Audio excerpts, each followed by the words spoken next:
श्री स्वामी समर्थ. मी प्रियंका तुमचं आजच्या ब्लॉगमध्ये स्वागत करते. आज मी तुम्हाला 12 ज्योतिर्लिंगपैकी 2 ज्योतिर्लिंग असलेल्या सोमनाथ आणि नागेश्वर आणि 4 धामपैकी एक धाम असलेल्या द्वारकाधाम विषयीची संपूर्ण माहिती खर्चासकट सांगणार आहे. आमचा प्रवास सुरू झाला दादर पश्चिम स्थानकावरून सौराष्ट्र मेलने, जो रात्री 9:20 वाजता सुटतो आणि दुसऱ्या दिवशी दुपारी 1:45 वाजता द्वारका पोहोचतो. आम्ही द्वारकासाठी 2 दिवस आणि सोमनाथसाठी 2 दिवस नियोजित केले होते.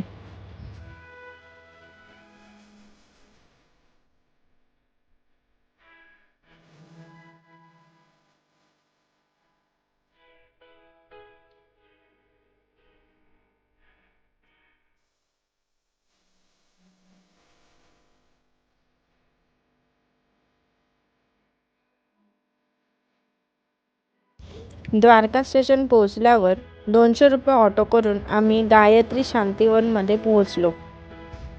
इथे रूम बुक करण्यासाठी 2 पर्याय आहेत. एक ऑनलाईन यात्राधामच्या वेबसाईटवरून किंवा त्यांना डायरेक्ट कॉन्टॅक्ट करून पण रूम बुक करू शकतो. आम्ही यात्राधामच्या वेबसाईटवरून रूम बुक केल्या होत्या. गायत्री शांतिवन हे द्वारकाधीश मंदिरपासून 900 मीटर अंतरावर आहे.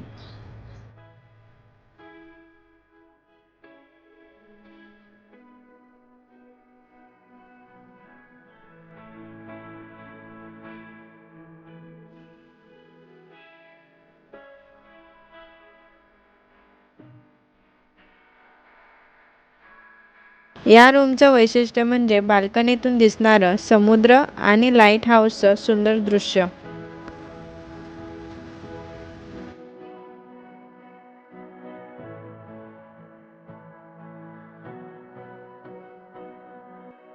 या रूमचं भाडं 975 पर डे होतं, ज्यात 3 बेडरूम आणि 5 आरामदायी बेड समाविष्ट होते.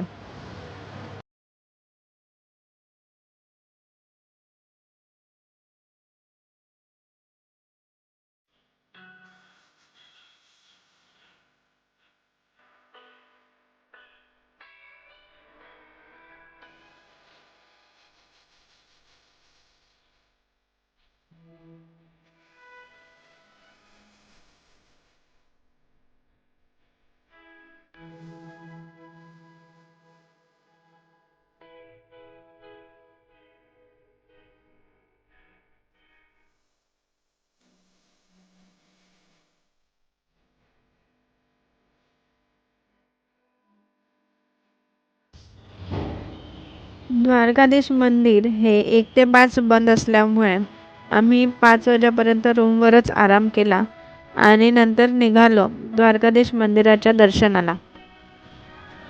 द्वारकाधीश मंदिर हे 4 धामपैकी एक असून भगवान श्रीकृष्णांचे पंतू वज्रनाभ यांनी सुमारे 2500 वर्षांपूर्वी बांधल्याचे मानले जाते. हे 5 मजली मंदिर दगडाच्या तुकड्यांवर चुनखडी आणि वाळूचा वापर करून चालुक्य शैलीमध्ये बनवलेले आहे. मंदिराच्या शिखरावर नियमित ध्वज फडकवला जातो. या ध्वजाची उंची 75 फूट असून तो किमान 3 वेळा बदलला जातो. या मंदिराला 2 दरवाजे आहेत.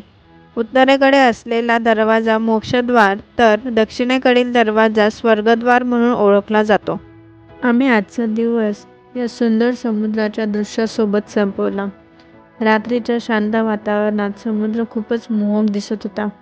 चंद्रप्रकाशात पाणी हलकेच चमकत होते. या शांततेत दिवसाचा शेवट करणं खूप खास वाटलं. हा अनुभव मनाला पूर्ण शांतता देणारा होता.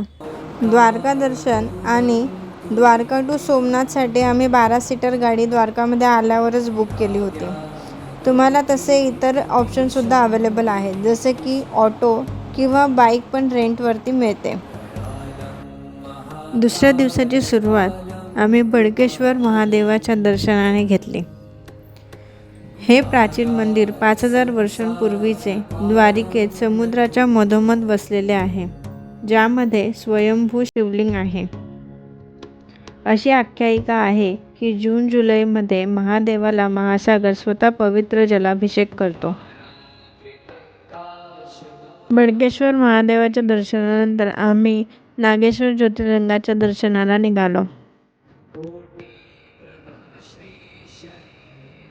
भगवान शंकरांची ध्यानस्थ अवस्थेत अतिशय सुंदर आणि विशाल मूर्ती आहे. त्यामुळे मंदिर 3 किलोमीटर अंतरावरूनच दिसते.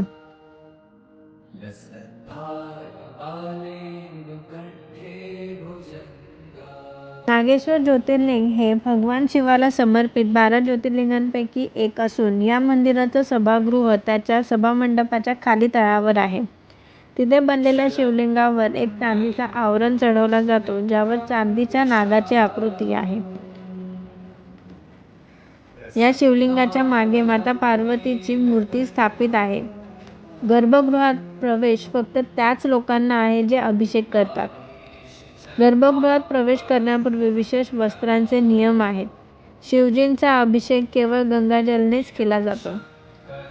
मंदिर सकाळी 6 ते 12:30 पर्यंत दर्शनासाठी खुले असते. नंतर संध्याकाळी 5 ते रात्री 9:30 पर्यंत खुले असते.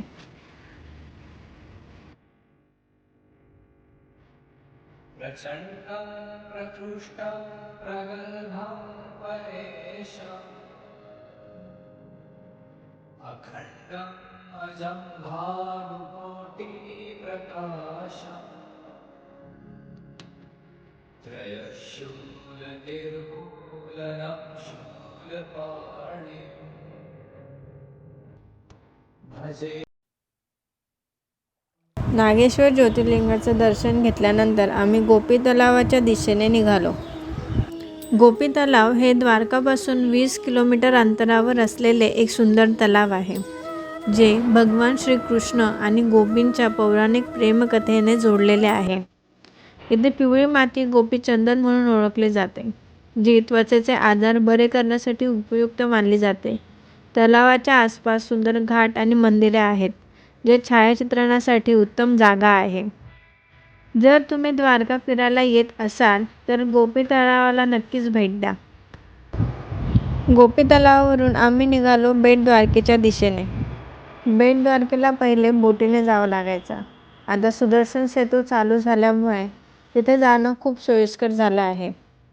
ड्रायव्हर काकांनी आम्हाला सुदर्शन सेतूच्या दुसऱ्या एंडला सोडलं. तिथून मंदिर हे वॉकेबल डिस्टन्स आहे आणि तिथे रिक्षासुद्धा अवेलेबल आहेत, ज्यांचं भाडं 10 रुपये पर पर्सन आहे. मंदिरामध्ये मोबाईल, स्मार्टवॉच आणि इतर इलेक्ट्रिक वस्तू नेण्यास मनाई आहे.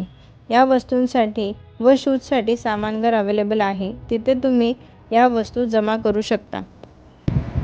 मंदिरातील मूळ मूर्ती श्रीकृष्णांची पत्नी देवी रुक्मिणी यांनी स्थापित केली आहे.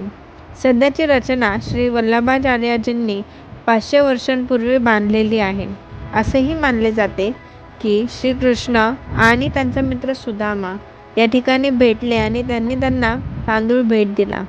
त्यामुळे द्वारका भेटीच्या वेळी भाविक ब्राह्मणांना तांदूळ दान करतात. दर्शन घेऊन आम्ही सोने की द्वारका पावनधामच्या दिशेने निघालो. इथली प्रवेश फी 40 रुपये तर 5 ते 10 वयोगटातील मुलांसाठी ही 20 रुपये आहे. सोने की द्वारका पावनधामच्या तळमजल्यावर श्रीकृष्णांच्या जन्मापासून तर त्यांच्या बाललीला इथे खूप छान पद्धतीने साकारलेल्या आहेत.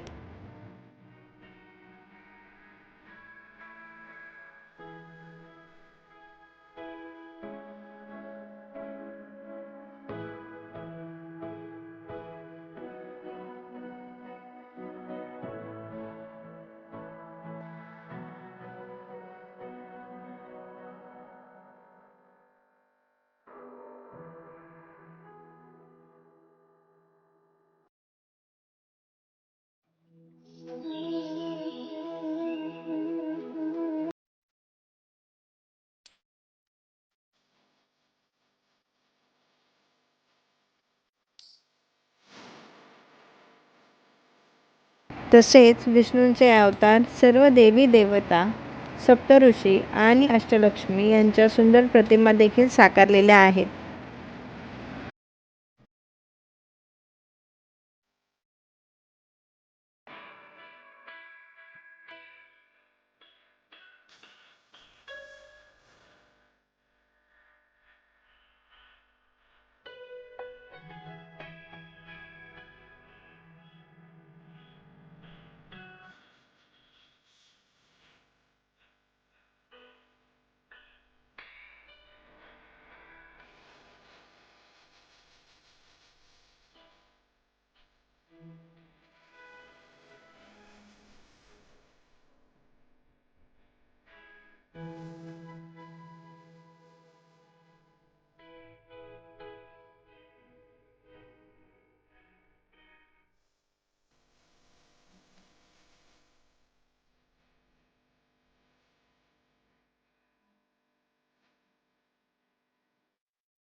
आणि पहिल्या मजल्यावर महाभारतातील सर्व महत्त्वाच्या घटनांचे वर्णन खूप आकर्षक पद्धतीने केले आहे.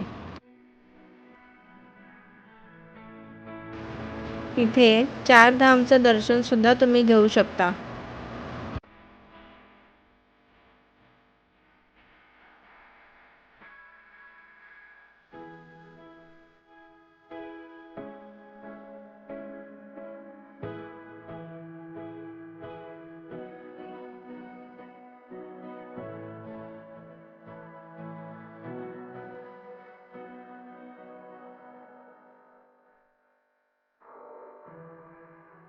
नंतर आम्ही गायत्री शांतिवनच्या दिशेने प्रवास सुरू केला. रूमवर पोहोचल्यावर थोडी विश्रांती घेऊन आम्ही गोमती घाटाला भेट दिली. गोमती घाटाजवळच असलेल्या सुदामा सेतूकडे निघालो, पण त्याचे डागडुजीचे काम चालू असल्याने ते बंद होते.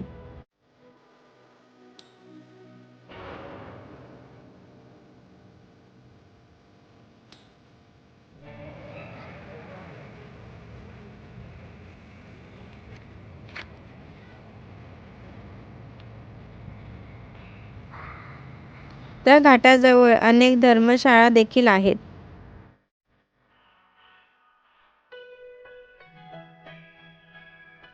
पुढच्या भागात मी तुम्हाला सोमनाथ विषयीची माहिती सांगेन. व्हिडिओ कसा वाटला हे कमेंट करून नक्की सांगा.